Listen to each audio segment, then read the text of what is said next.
Greetings, Ugandans. I have come here to talk to you about a number of issues.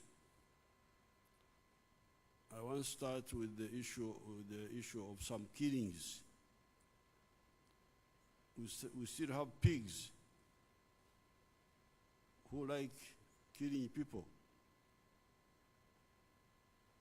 There was the killing of our LC3 councillor in Kamocha.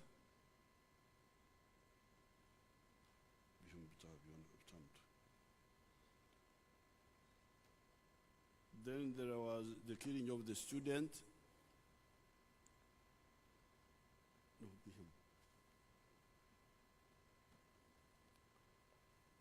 Then there had been some killings in Karamoja. Of course, you know, before that we had killings of women in Entebbe, the killings in Masaka area, the killings by ADF, planting bombs. But I can assure you that whoever kills Ugandans will be held accountable. You take the example of ADF. They thought they were in Congo and they could kill our people with impunity. But I can assure you they have paid a very heavy price. And we are continuing to hunt them until they will either come out or they will be finished. Now the same goes for these who killed Mr. Kakoza, the NRM person of Kamocha. We shall go for them. The ones who killed the student, we shall go for them. The ones who killed people in the Masaka area, quite a number of suspects are already in courts. So I want you to be assured that the security forces are now more capable than at any one time. And whatever gaps they are still there, that still are, will be closed, so that every Ugandan, wherever he is, should feel assured that if anybody does harm to him, the doer of the harm will pay heavily. And that's why I appeal to the courts to stop the liberalism of treating with kid gloves the criminals. So I thought I should mention that. Then in the Bible, in the book of Genesis,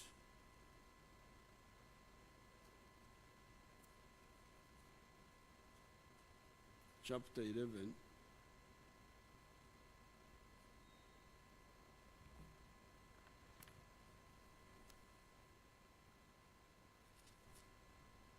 It reads as follows.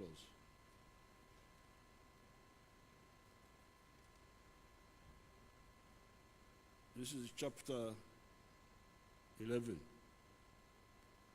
The Tower of Babel.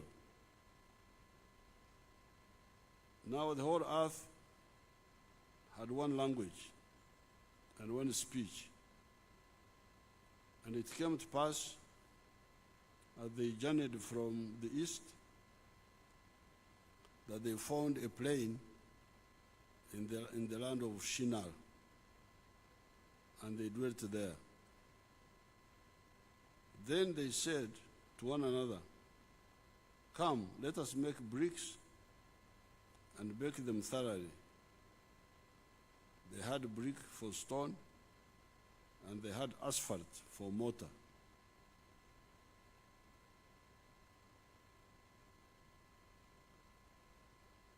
And they said, "Come, let us build ourselves a city and a tower whose top is in the heavens.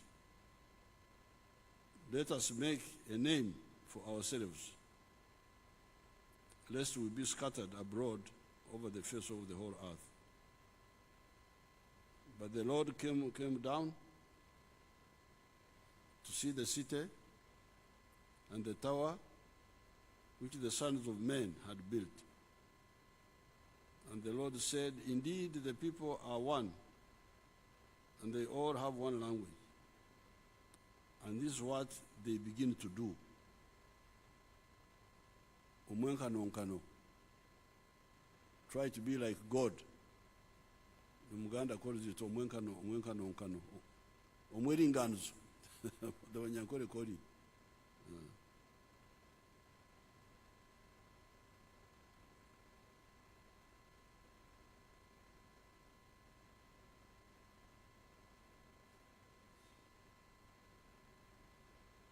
Now, nothing that they propose to do will be withheld from them. Come, let us go down there, confuse their language, that they may not understand one another's speech. So the Lord scattered them abroad from there over the face of all the earth, and they ceased building the city. Therefore, it is called Babel, because there the Lord confused the language of all the earth, and from there the Lord scattered them abroad over the face of the earth. Now, when people try omwenkanonkano, to be like God, okweringaniza, the Banyankore call it, okweringaniza na Ruhanga, you get bad consequences. And that's what I've come to talk to you about here. Now, some people in the world, since some centuries now, have been behaving like God, trying to be like God. God said this, for them they do the opposite, because they think they are very clever. So, what are the consequences? First of all, Corona. Where did Corona come from? It was people doing what they are not supposed to do. There are different theories. Some people say it came from the labs, the laboratories of some people who are trying to be like gods. Some people say that it came from people eating wild animals, wild creatures which should not be eaten. Banyankole call them hagaro, ebitariibwa, things that should not be eaten, abominable abominations, but people just eat them. Now, what is the consequence? We get corona. I don't know, my file with the corona, they were supposed to give me some documents on corona, the latest. I want to find out what's happening now. Let me see now. But here we are managing.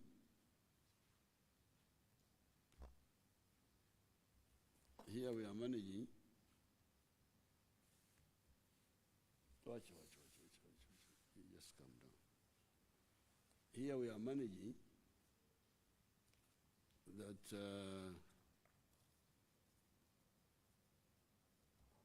I hear that the minister is now saying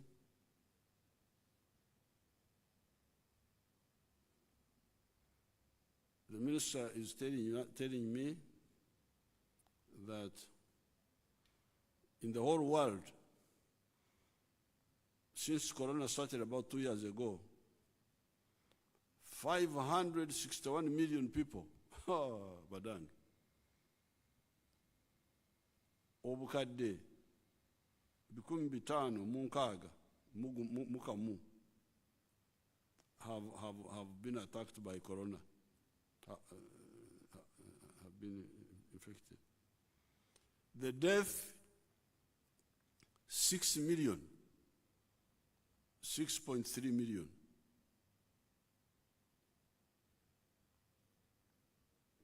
And besides, in the last 7 days, a total of 5 million new cases have been registered in the whole world, with 260 deaths.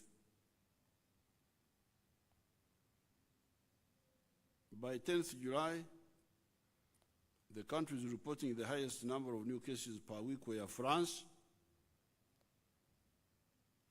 every week, 771,000, imagine. United States, 722,000. Italy, 661,000. Every day, No, per week, in a week. Germany, and so on. And the death in the US, 1,900, Brazil, 1,600, China, 692, Italy, 574. Somebody rang me from Italy yesterday and told me that about 100 people are dying per day in Italy from Corona.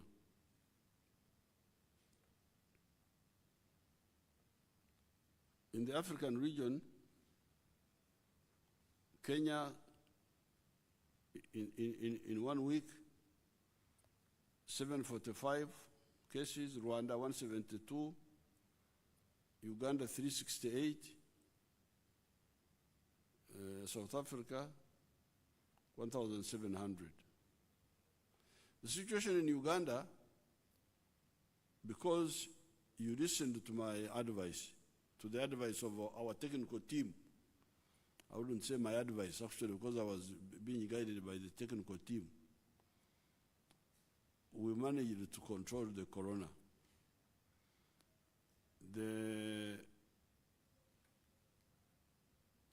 In the 2 years, 167,000 people were infected, 100. You hear that in France, in 1 week, 700,000. Here, in 2 years, 167,000.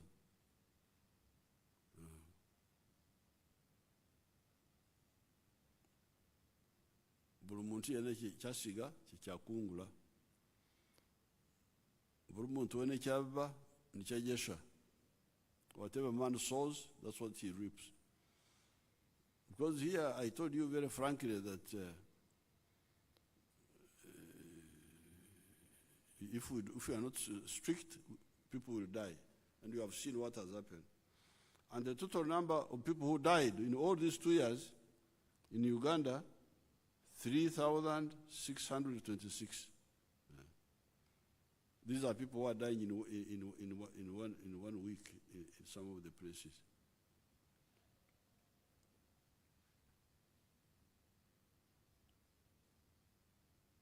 Now, in Uganda here, the average number of cases increased from 20 per week between January to May 2022 to over 600 cases per week in the month of June, but has now reduced to an average of 380 per week in the month of July.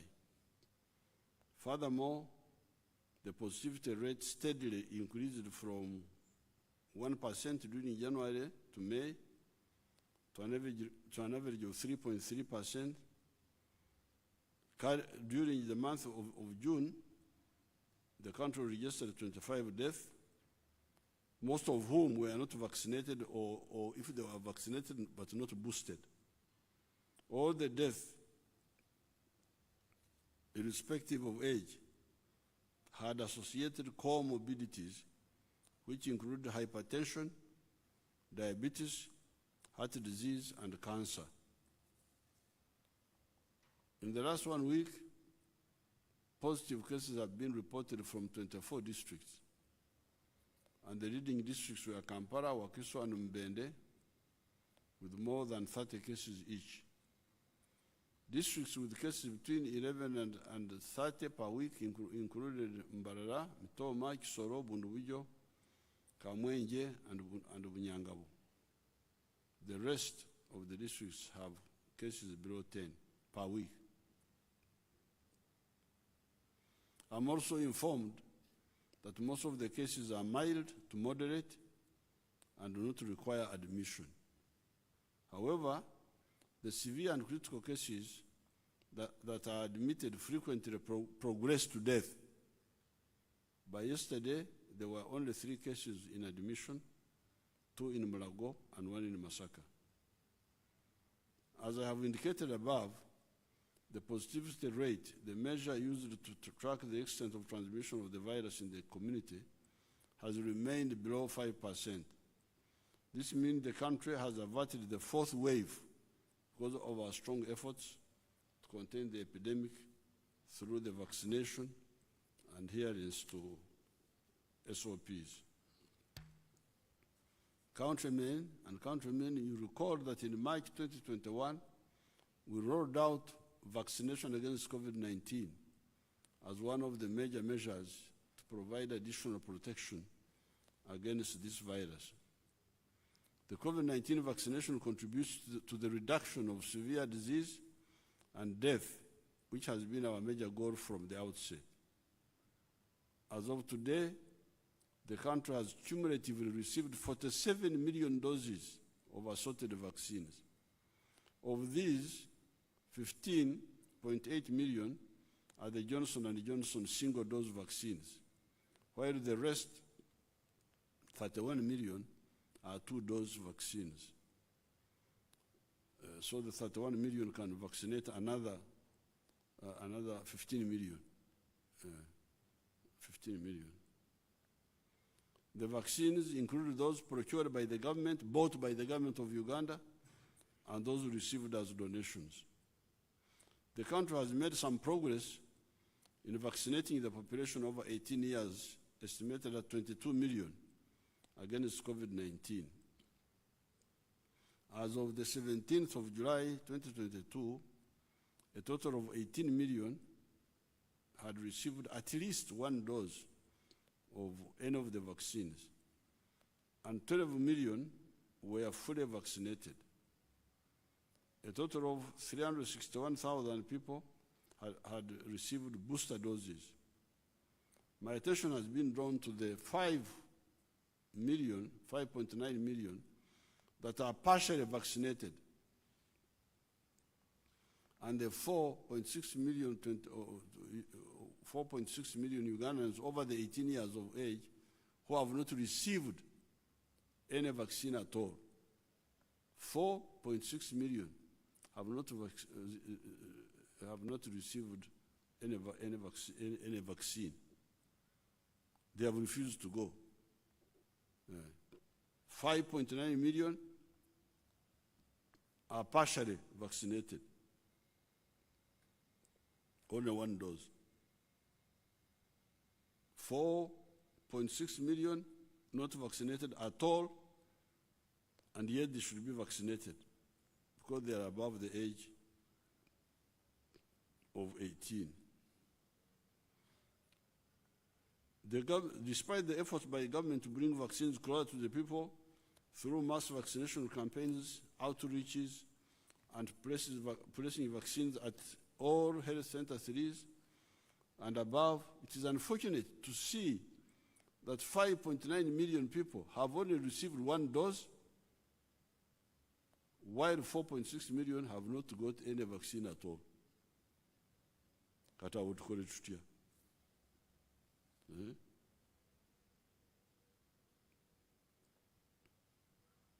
In regards to the original priority groups of 4.8 million people, health workers, teachers, elderly, and armed forces, I have been informed that out of the 3.3 million elderly, only 1.5 million are fully vaccinated and now require booster doses.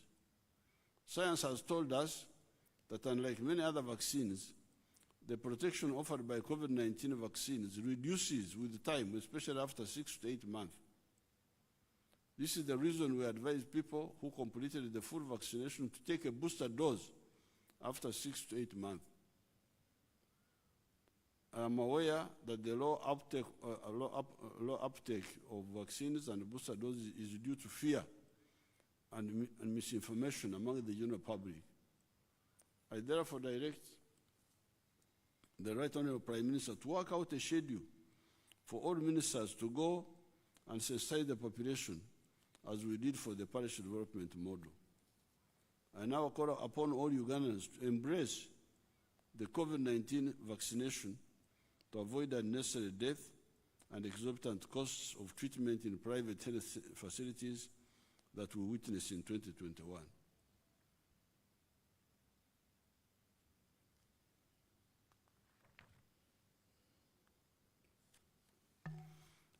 We are also going to start vaccinating children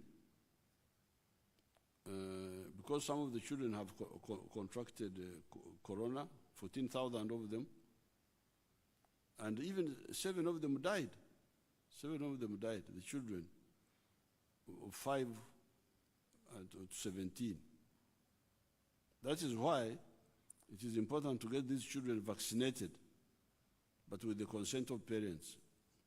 I've directed the Minister of Health to ensure that vaccines for children are available in all health facilities so that during the holidays, parents can voluntarily take their children for vaccination. We shall begin with the vaccination of the children 12 years to 17 years. These are 6.6 million, as we plan for those between 5 and 11 years, who are 9.2 million. I'm informed that many of you have not been happy ever since we announced plans to vaccinate the Bazukuru, aged 12 to 17 years old. As you have seen, with this disease, it affects everyone, including the children. The problem with the children is they can easily pick the infection from school and bring it back to their parents and grandparents. In addition, those with comorbidities may even die. Comorbidities means if you have got other sicknesses. Therefore, vaccinating the children and adolescents not only protects them, but also protects the elderly and those with comorbidities, because the children don't bring problem to their parents and grandparents, many of whom have other diseases. Since we rolled out our vaccination, 971,000 children have received at least one dose of Pfizer vaccine, and 253,000 are fully vaccinated. So therefore, I am really calling everybody, the 5.9 million who have gotten one dose, go and get a second dose. Please. Twegayiride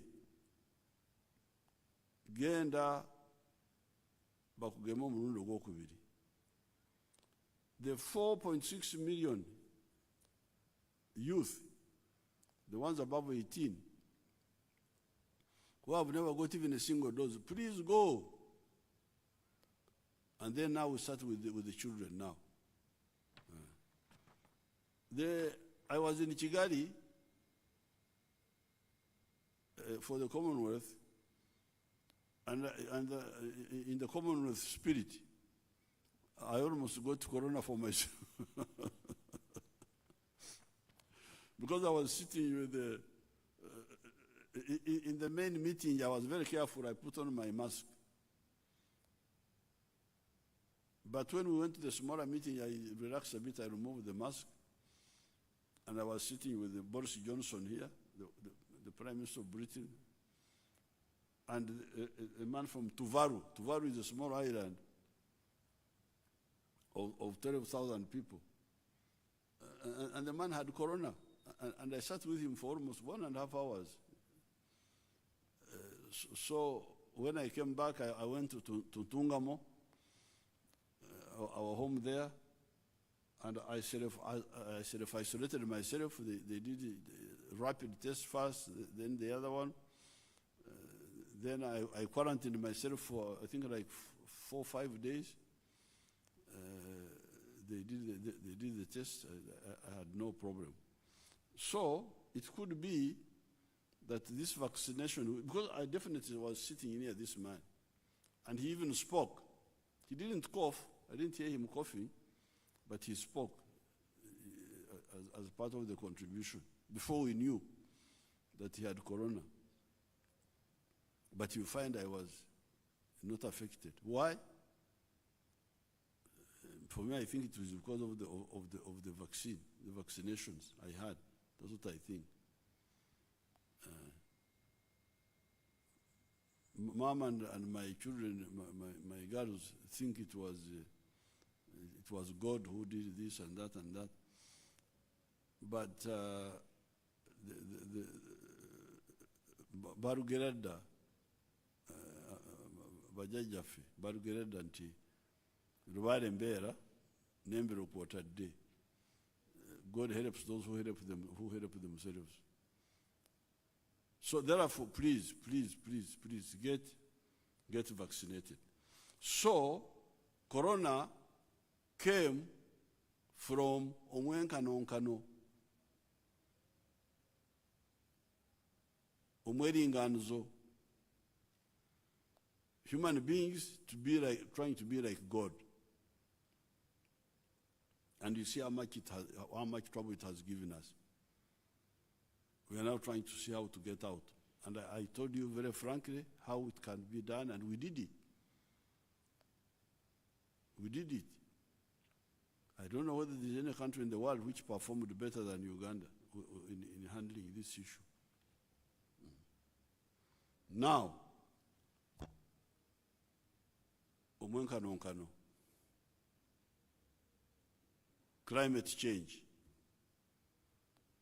God gave us the earth, put everything there. The whole system is well arranged. In the book of Genesis, very clear, when God created the earth, after some days he said, let water separate from the dry land. And there were lakes, there were mountains, there were dry land. But omwenkanonkano, omweringanizo, omwekiro, some people come and say God was wrong. What is water? I want to turn it into a garden. But God is the one who said that this is Eksaru, a wetland, Ekshara. Now, you come and you say, no, God was wrong.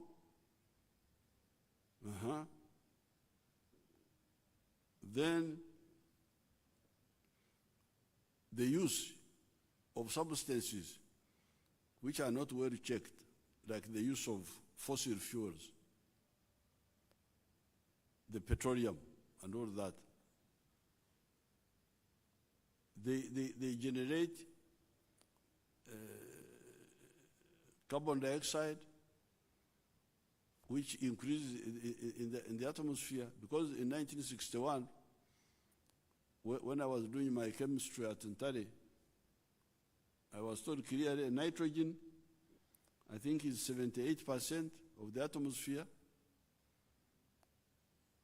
oxygen 21%, and I think carbon dioxide like something 2 or something %. That's what it was. But now, because of the human beings not respecting what God did, the carbon dioxide, and this carbon dioxide at Ntare, we were using it as a fire extinguisher because it is a bad conductor of heat. It suppresses heat. If you put, while oxygen supports combustion, carbon dioxide puts out the fire. So, more carbon dioxide in the atmosphere creates a blanket effect over us. Instead of the heat escaping to outer space, the heat is now retained because it's like you have covered yourself with the blanket.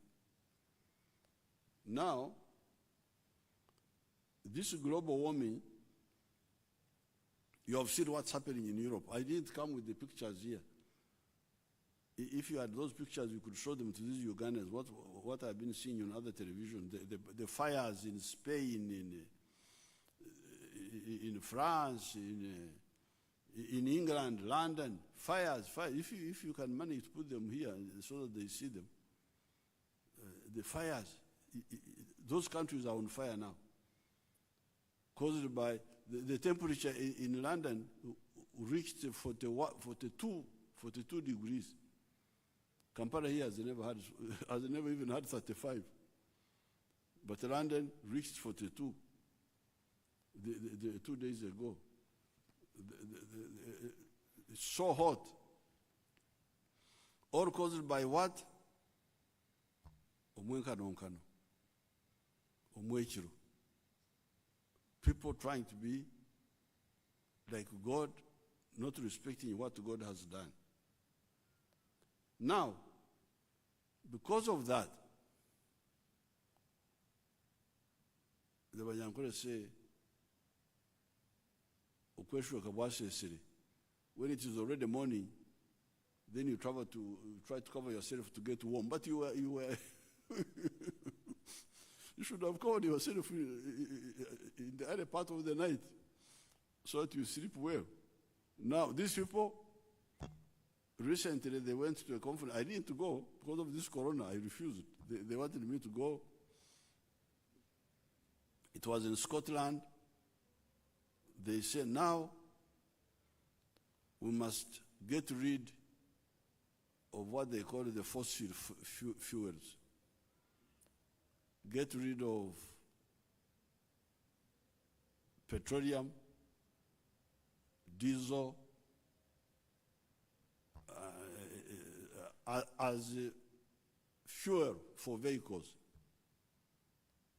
and go to electric cars. Now, when this was passed as a declaration, the oil companies which were looking for petroleum stopped. they stopped. Say, ate petrol tukyanoonya yaki? Kubanga petroleum bagenda kugiwera mu nsi yonna. Petroleum will be phased out, will be banished. Now, because no more exploration for oil and gas, the little gas, now katumulaba bana Uganda laba ekiri ku bazungu.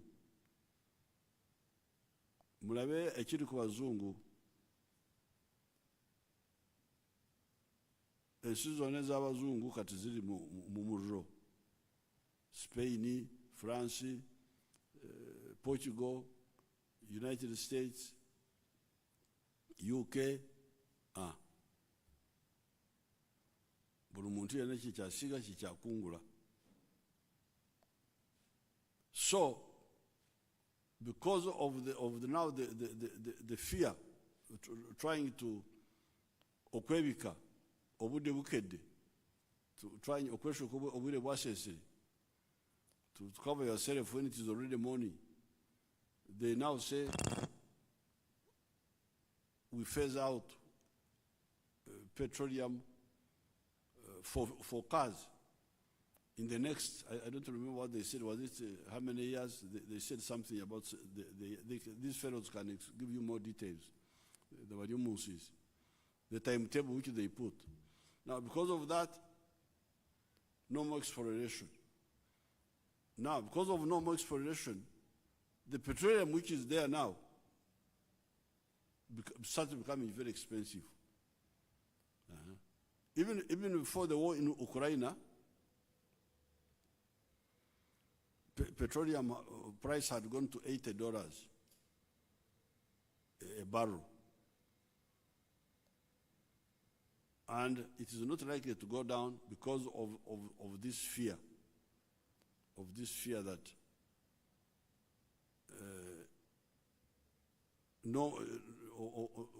petrol agenda, therefore, petroleum will be phased out. Therefore, we don't have to look for new fields. Therefore, we only remain with the old amount of the reserves. It's good for us because we have also got some petroleum here.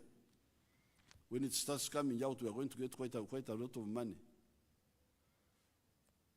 But for now, it is a problem. Now, Uganda wagambira nti tuba tukyali awo, when we were still dealing with the problem of the worry for the phase out, the war starts in Ukraine. Russia is one of the big producers of oil. Now the Europeans, in their wars with Russia, they say, we embargo Russian oil. So the price really went up. From 80, where it was, dollars per barrel, it's now 100. At one time it got to 116 or something like that, a barrel. So, for one of Uganda, bwetulaba ebbeeyi y'amafuta erinnya bweti eyo y'ensibuko y'ekizibu. Okusooka, wadde olutalo terwaliwo, naye ku lw'okweraliikirira nti amafuta bagenda kugawera mu nsi yonna mu myaka oba meka bano balina okubategeeza emyaka gye bateekako. Abaali banoonya amafuta bayimirira ekisigala ku mafuta gali amatono agaliwo nagafe mwegali. Kati yensonga ebbeeyi y'amafuta ago amatono agaliwo okulinnya. Obuseere oba mu Luganda oba Abaganda ekigambo ekyo bakirina, obuseere, okuseera. Obuseere bw'amafuta. Obuseere mwekiri? Kiringa Olunyankole. Nolwekyo obuseere obwo buva mu kweraliikirira nti kubanga tewaliwo akyanoonya amafuta amapya ag'omutaka. Gano amatono agaliwo galinnya ebbeeyi. Nagaffe mwegali, naffe tugenda ganyulwamu. Naye kati olutalo bwe luzze, ate bano abazungu abavuganya n'Abarwasa ne bazira amafuta g'Abarussia, ate ne baagala naffe tuzire. Ono azize ate nange atali mu lutalo nange nzire. Ekintu ekyo tukyasirise, tetunakyogerako nnyo. Kati yensonga ebbeeyi amafuta okulinnya waggulu. Now, some people, then it's not only petroleum, even other products like wheat, which was coming from Ukraine mainly and Russia, apparently. Then fertilizer, mainly from Russia. Now, earlier on, because of Corona, we had a problem of palm oil, of vegetable oil from Indonesia and Malaysia. When Corona was disturbing the world, the hotels closed, the schools closed, and because of that, apparently, less soap was being used because the hotels were closed, so they don't use soap. The schools are closed, the institutions are closed, so people were using apparently much less soap when they are in their homes. Now, the people who are producing palm oil, who produce palm oil in Malaysia and in Indonesia, I think had to either produce less oil or they diverted their oil to other things. I think they started getting petrol, because you can get petrol out of oil, of that oil. So because the hotels were no longer buying, I think they diverted their oil. So when the economy of the world opened, the other people had withdrawn from the market. Bali abali batuguza amafuta g'ebinazi bali bavudde mu kaweefube ow'okutuguza amafuta, ndowooza bali batandise okugakozesa ebirala, okukola nga okugyamu petrol ey'okuvuga emmotoka.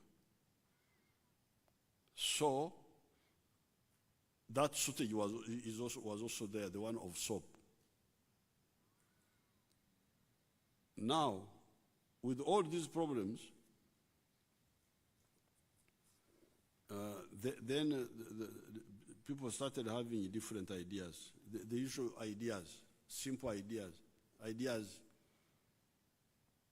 You remember the other time I told you about omuhanda ligendwa oguri kuza omu Gehenna. The big route in the Bible, it talks of the big route, the big highway which will lead you to Gehenna, or the narrow path which will lead you to salvation. NRM always takes the narrow path. Because when Amin came, the big highway was that we should support Amin.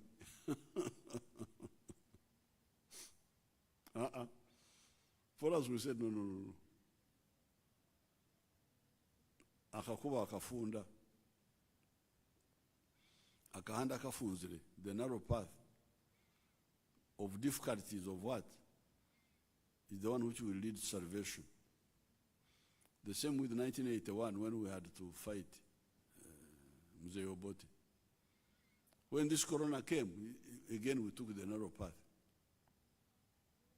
Some of the other people were taking the big highway. We should have rallies, we should have a binyumo. Some were, even religious people, I couldn't believe it. Even some of the religious people said God was only in the church.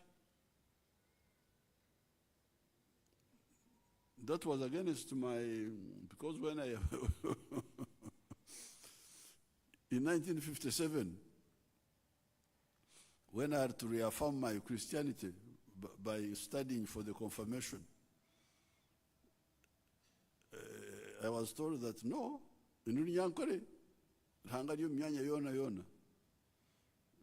God is omnipresent. That's what I was told. Now some people are saying God is only in the church. If we don't go to a building, there's no, please. Eh? So you remember we had really to argue with all these groups. That's how we were able to avoid a catastrophe. Now with this one again, with the high prices of fuel, shortage and high prices of palm oil, shortage and high prices of fertilizer, shortage of something else. Then ideas started coming. Cut taxes on these products. Subsidize.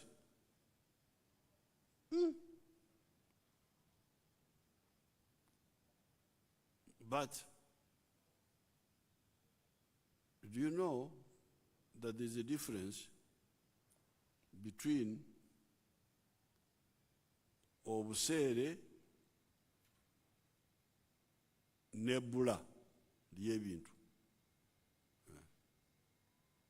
Obusere. There's a difference between high prices for commodities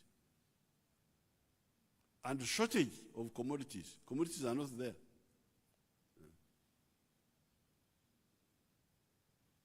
So, which is better? Ebola or obusere? Of course, what would be best would be ekyengera n'ebbeeyi entono, plenty and low prices. But if you are in this situation where you see Europe is burning, you saw what was happening there. Europe is on fire. Europe, America, they're on fire. The war, but even without the war, the mismanagement of nature, omwenkanonkano, omweringanizo, okwagala kwefuula nga Katonda, was already causing a big problem. The war has just added. the war of Ukraine. So in this situation,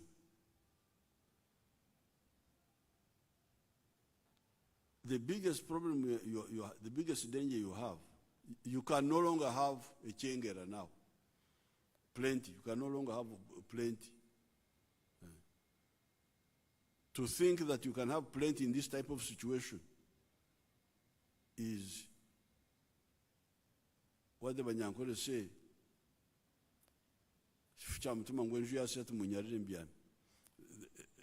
A man who was told that the house is on fire, and then he said, "You prepare the bed for me to sleep." Sleep where? The house is on fire. So, nzomuyekera bwe ndaba embeera ng'eno awo engambira nti wano wafiira muloge, that we must migrate and do something else, not subsidize this danger.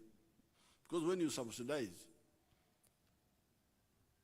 people will continue buying more and more and more and more, because they will not see you will create an artificial comfort to the people for them to think that things are normal when they are not normal, and you do that by bleeding yourself. Akasente kobadde oterese, kobadde oterekedde abaana kudda mu ssomero, kati okajjeyo noyongera ku transport, yogenda mu town. So you are now going to encroach on your reserves, because we have got foreign reserves.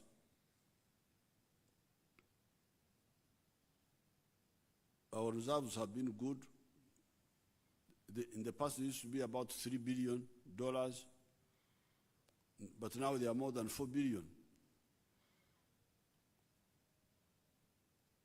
Now, if you subsidize, first of all, you mislead people. People think that things are normal. Embeera ya bulijjo. And they don't kekereza, they don't economize, they don't kekereza. And you now start depleting your foreign reserves. And if you don't control that situation, you can now go from obsere to Ebola. When you no longer have like what happened in Sri Lanka. You saw that country, Sri Lanka, is a fairly well-developed country. But because of those of mistakes, they don't even have money to import. So, obsere in Sri Lanka have become Ebola. Total. They can't buy anything. Why? Because the foreign currency is finished. Why? Because they were not careful. So therefore, the mistake of subsidies and tax cuts are two. First, you mislead the people.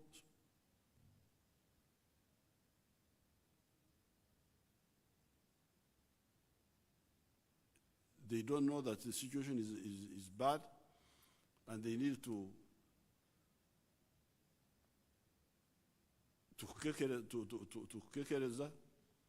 economize. They go on using as if things are normal. Then in the end you may transform obusere, high prices into a bura, total shortage. That's one mistake, one negative consequence that can come from that.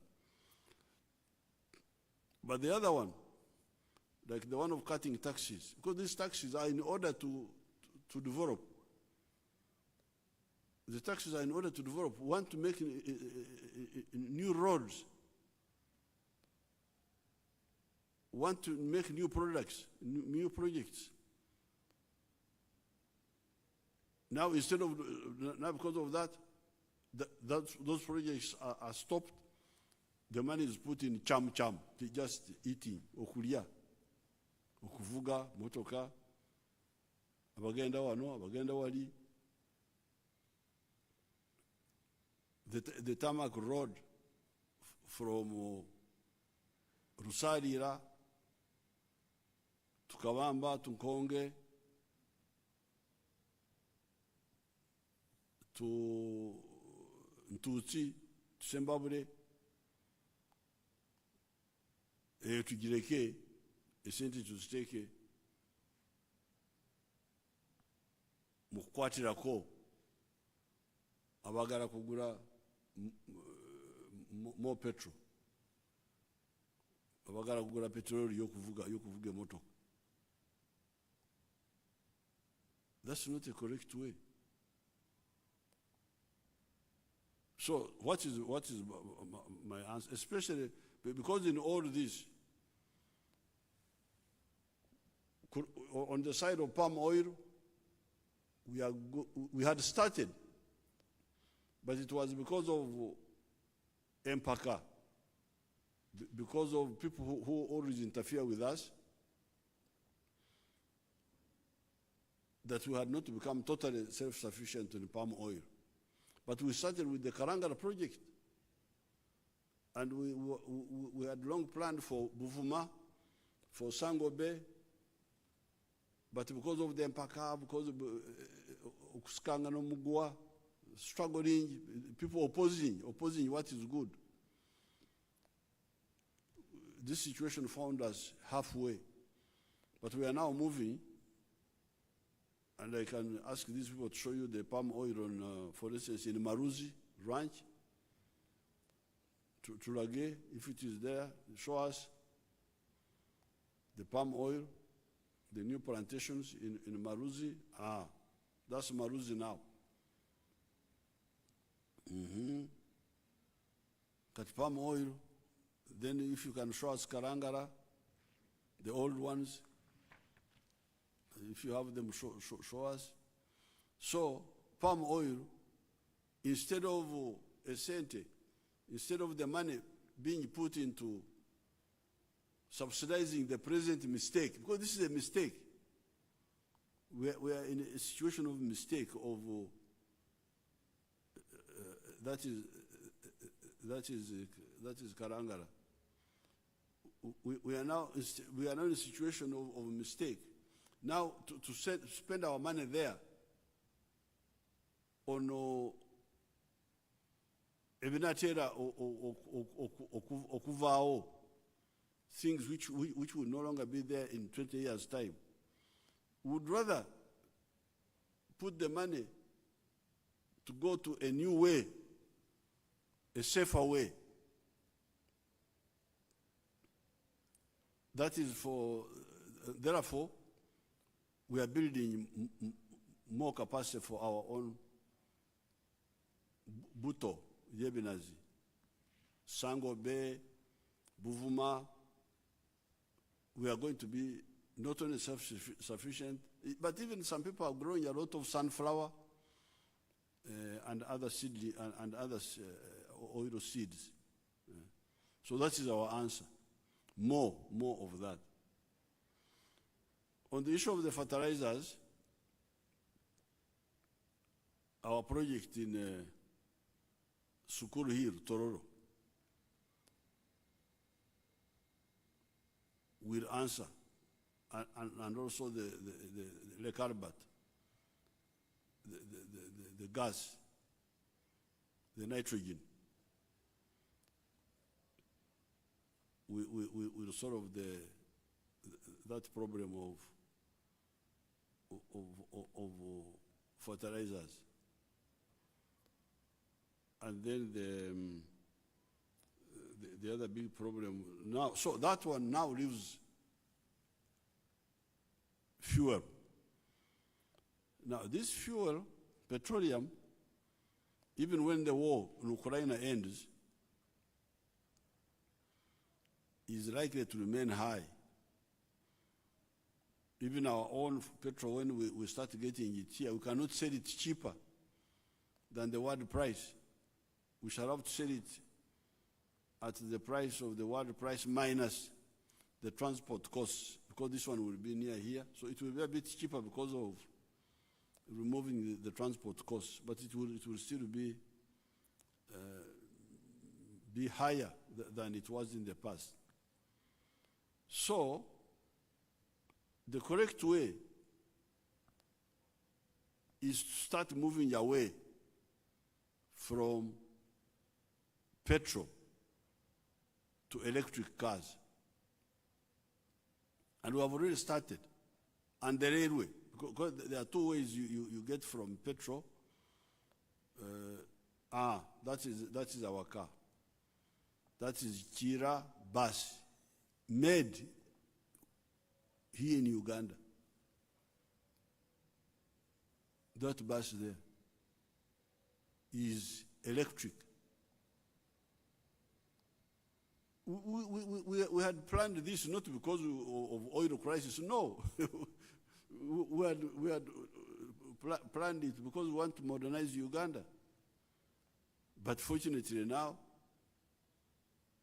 when this problem comes up, this is the solution we should go for. These buses are already made here.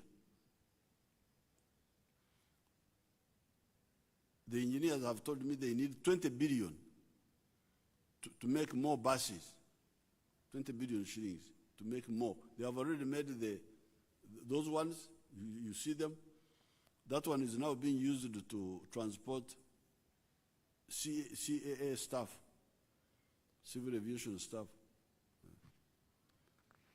Now, before I came here, I spoke to engineer Paul Museveni, one of the designers of that bus. He told me that before the oil crisis, before this crisis we are talking about, they had made the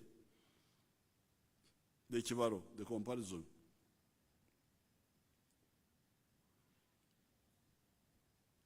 That for this bus here, this electric bus, it uses Uganda shillings 360 per kilometer.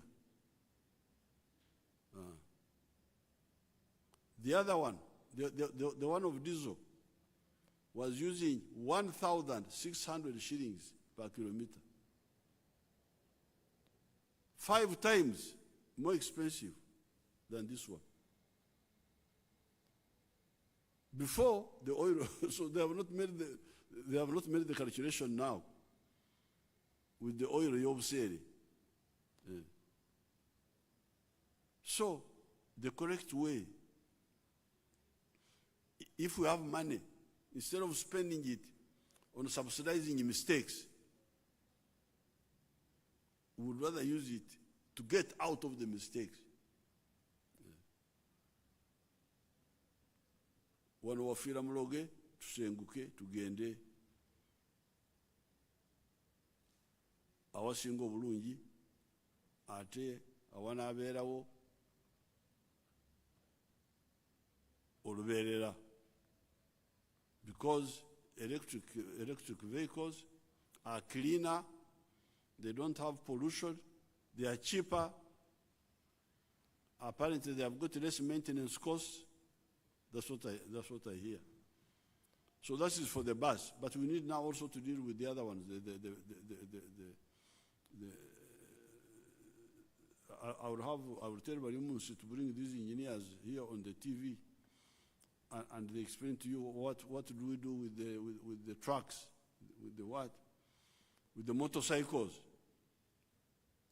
because this is for the buses. So therefore, this pressure to spend whatever little money we have on subsidizing problems, would rather, if that money is there, would rather use it to get out of the problems permanently. The engano, the other thing is the engano. The answer for the engano, I have not. If engano can be grown in flat areas, we can grow it for those who want engano, the wheat. We can grow it also. They were growing it in Kapchorwa, but the land there was not enough. But for engano, we have got alternatives. Me, I don't eat bread. I have not eaten bread for a long time. My meal is muhogo, gonja, the toke, empogola, akaro.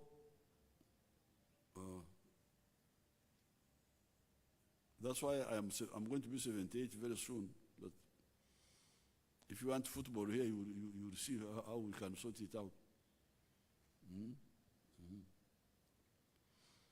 So for the engano, I think there are alternatives. But banana flour, the one of Dr. Muranga.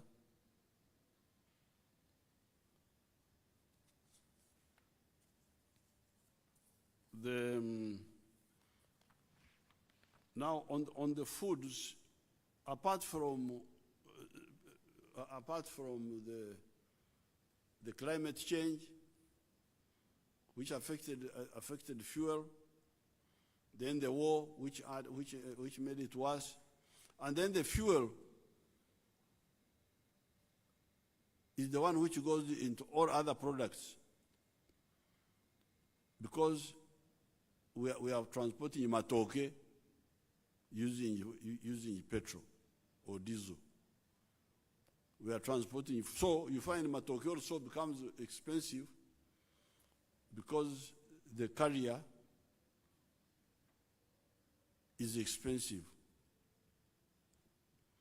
That's why the medium and long-term answer is electric car and the trains, using the trains. We are now repairing the meter gauge from Tororo to here, the old railway. Once that one is operating, it can be used, even the one of Gulu. Once people get tired with the expensive diesel or petrol, they will shift to the train. Unfortunately, the train for Pakwach,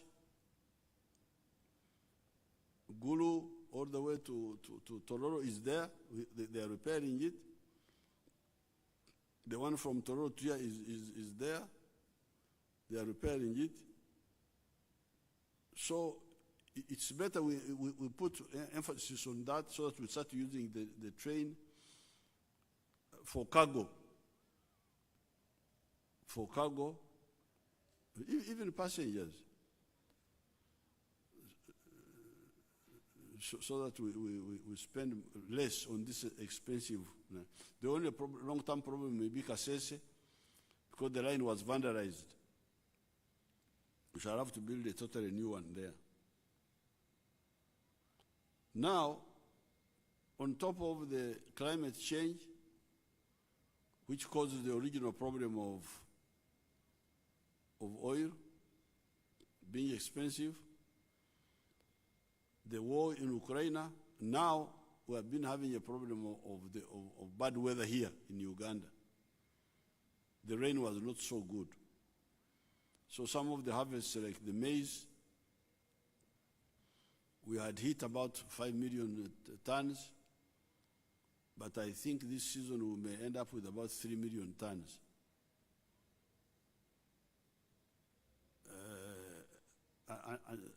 So the rain was not reliable. Now, the answer there are three. Number one, the PDM, the Parish Development Model. That one is for the smaller people with smaller pieces of land. The ones whom we want to use intensive agriculture. And for them, they would do 7 activities. Coffee, 1 acre. Fruits, 1 acre, if he has what we call the 4 acres model. Fruits, 1 acre. Dairy, pasture for dairy, 1 acre. 1 acre for food crops. Then in the backyard, poultry. In the backyard, piggery. And if he's near a valley, we can make a fish pond, he makes a fish pond. These are the activities that, this is the medicine for the man of 4 acres or less. But Uganda needs the other crops also. We need maize. We need cotton. We need bananas. We need ranches, cows, indigenous cows which are not directly for dairy. We need sugar cane for sugar, avocado. So that's why agriculture now has got an ambitious plan. Finally, they have listened to my advice. Because my advice was, PDM is for the smaller people, the ones of 4 acres and less, to use their smaller land to get maximum returns.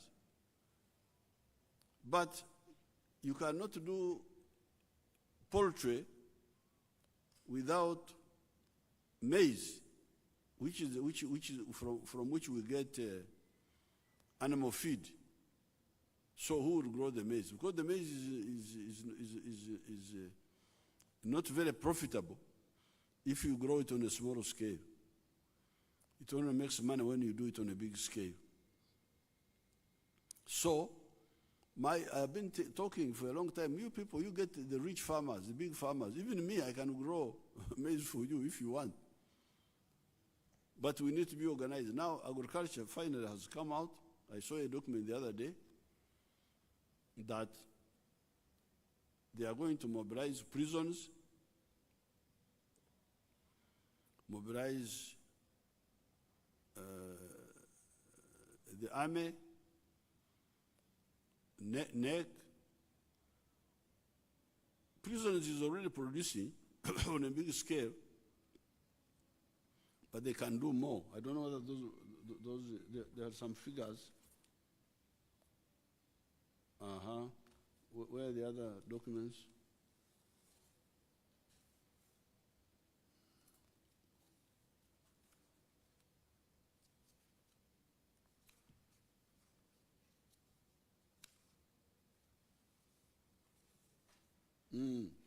I'll read it here. It is here.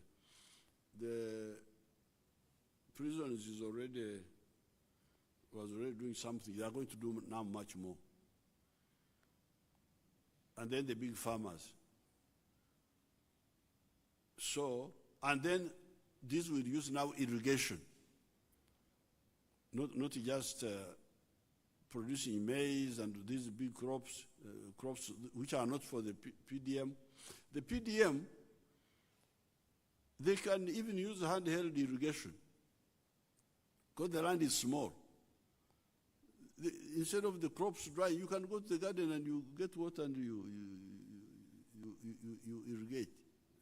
I did it in Kaumu. I used the can. Because the land is not big. But for the big land, you need more organized irrigation. So, we already have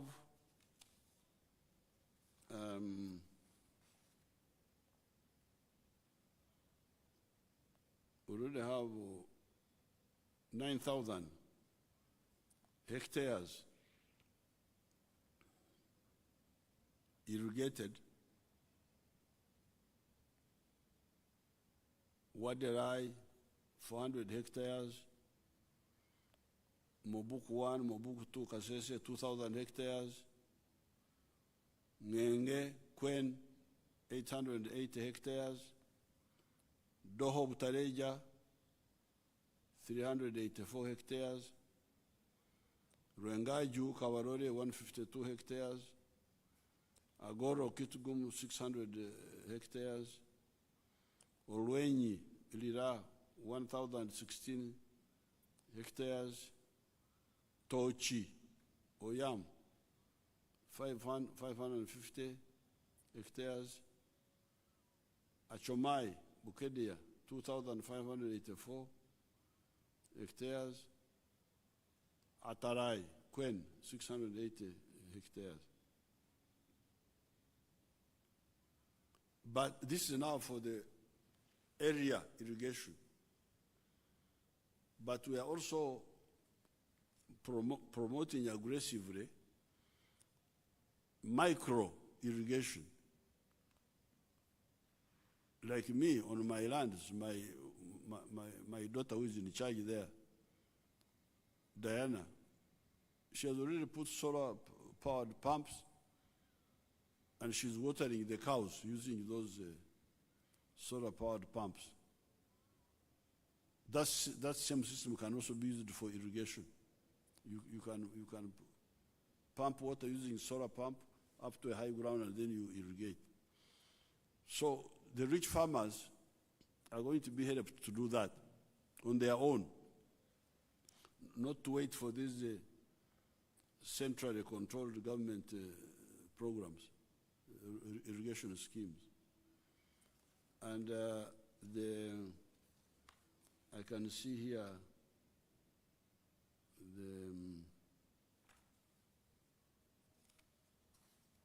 the minister was proposing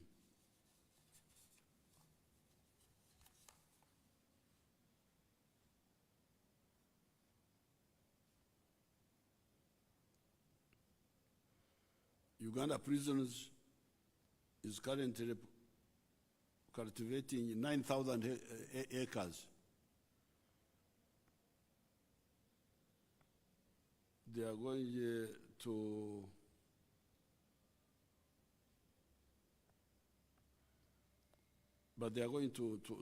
upgrade to 20,000 acres of production.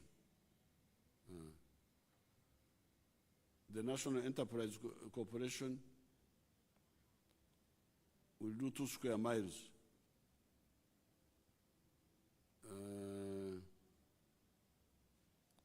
Narrow will do 3,000 square miles.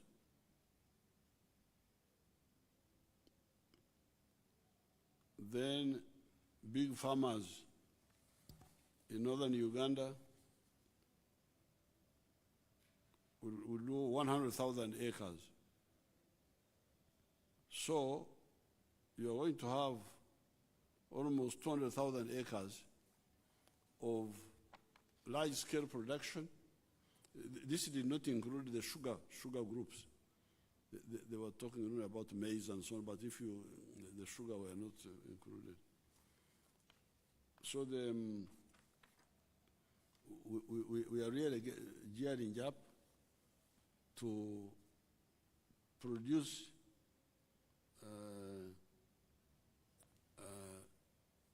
not only on the small scale by the PDM, massively, partial development model, but also the big scale farmers Now with irrigation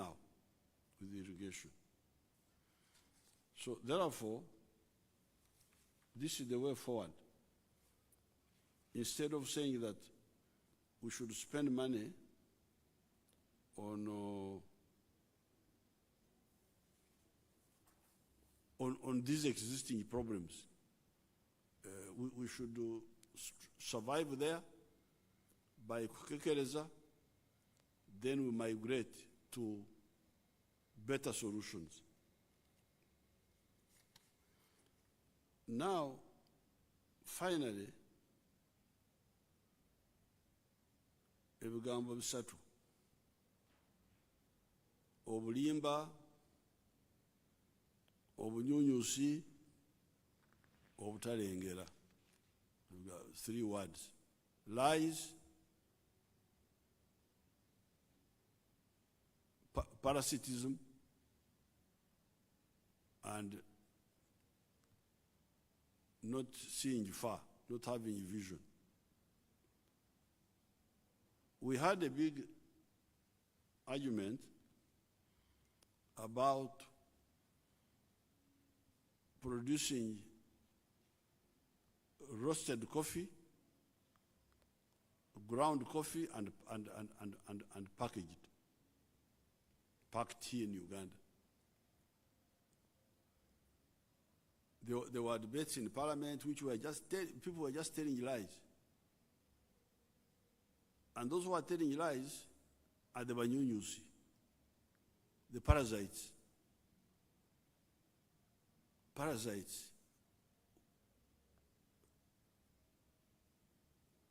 At Kororo, I think I was talking to the State of the Nation address or something, I pointed out the coffee business in the world is now bringing in $460 billion. $460 billion.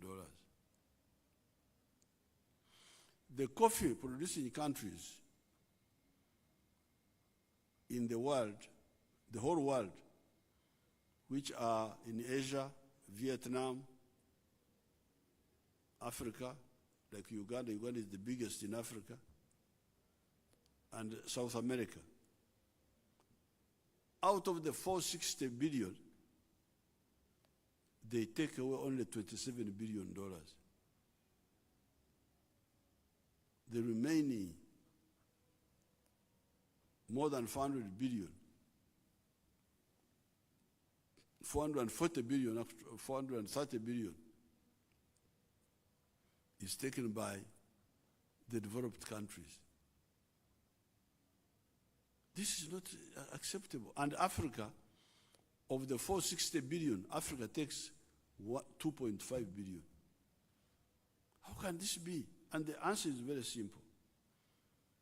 I told my children who live in London to buy for me these products in London. I want to know how many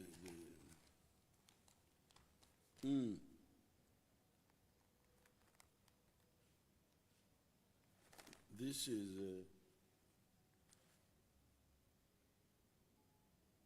227 grams. What is the price? Where are the prices? Huh?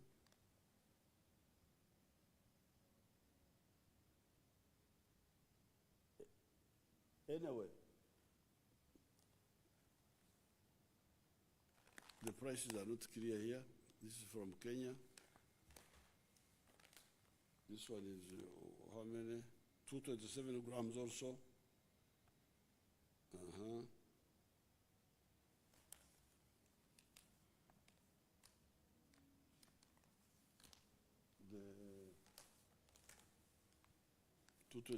are all 227 grams. Now, when you sell our good coffee here, what they call screen 18, these are from supermarkets in London, these ones here. you can find out how much each one costs, each of these. But what I checked was that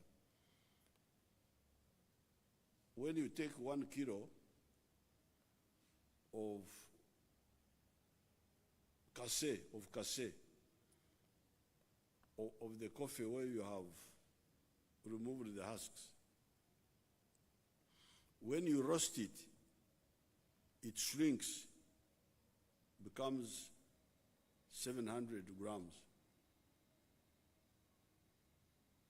Is it 1,000 grams are the kilo?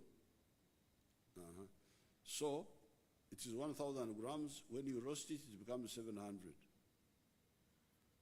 Now, you can go and check this 227 grams, how much does it cost in the supermarket in London? So that means out of our 1 kilo, you can get 2.5 of these, because it would have shrunk to 700 grams, and this is 227. So 2 of them are like 500, and then almost three of these from 1 kilo. Now you check how much this package is costing. But when I checked, it was, here our people are being paid $3 for the very good coffee, the screen 18, $3. When you do this conversion from bean to this one, it becomes about $30. Comes like $30. I can't read them properly here, but they are here. You can go. The prices, I want to know where the prices are. They have the quantities here. So, how can people accept this? And before I came here, I checked with some of the coffee growers. Who is against value addition? They told me that we don't know. It is the middlemen. It is the exporters. The exporters who want to export our unprocessed coffee. So that they give us the $3 for the very good coffee, the screen 18. The other one they give us, I think, $1 and something. Then for them they go and process in Europe and get $30, where we got only $3 or less. The coffee farmers have told me that we don't know. We don't know. We are not part of that. We are not part of that. So you want to give me some information? Let me see.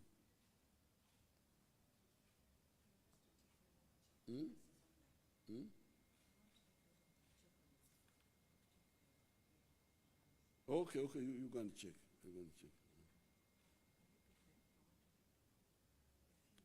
Oh, okay. You come and pick the ones you want. But they will check them, and Barimus will. Barimus will. But what I checked was for the kilo, for which we get $3 of the good coffee, a clever person gets $30. And this is what I cannot accept. So, those who are telling lies, I am now here. I'm going to answer you. Obulimba, obunyunyusi, obutalengera.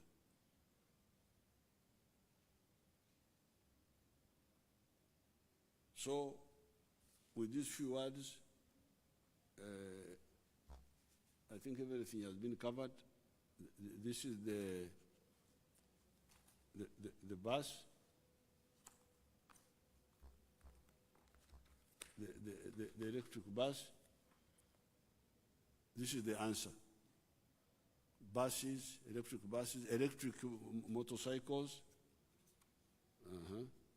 Instead of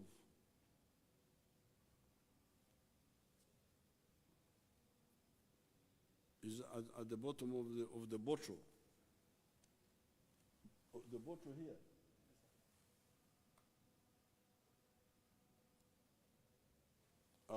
This is $5. This is $5. Now, what is the weight here?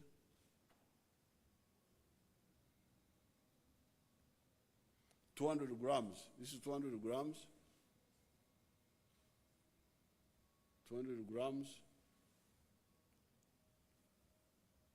$5. And our kilo was $3. Our kilo. And here you have got 200 grams out of 700. That is so this would be like 18 or so dollars. The 700 grams would get you $18 from the kilo where we got $3. It goes up 6 times. So even if you were to remove transport from here to Europe, the difference can't be so much. Can't be so much. So this is we have now increased the production of coffee to 8 million bags, and we are getting only $800 million. Somebody told me that Switzerland is getting like $2 billion from coffee, which they don't grow. They just process. They just roast ours. So I thank everybody for today. I'll come back for more discussion. Thank you very much.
Some information?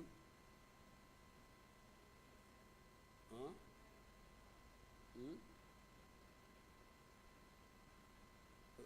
One of these, 4.5 pounds, and it is 200 grams. So out of 700, that would be like times 3. So almost 18 something pounds. 18 for 227 out of 700.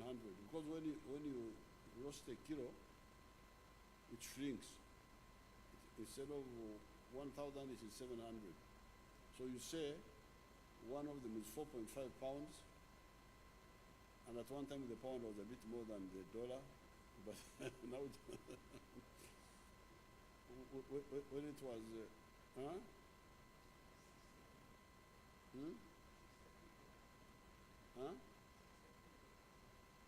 that one is 53.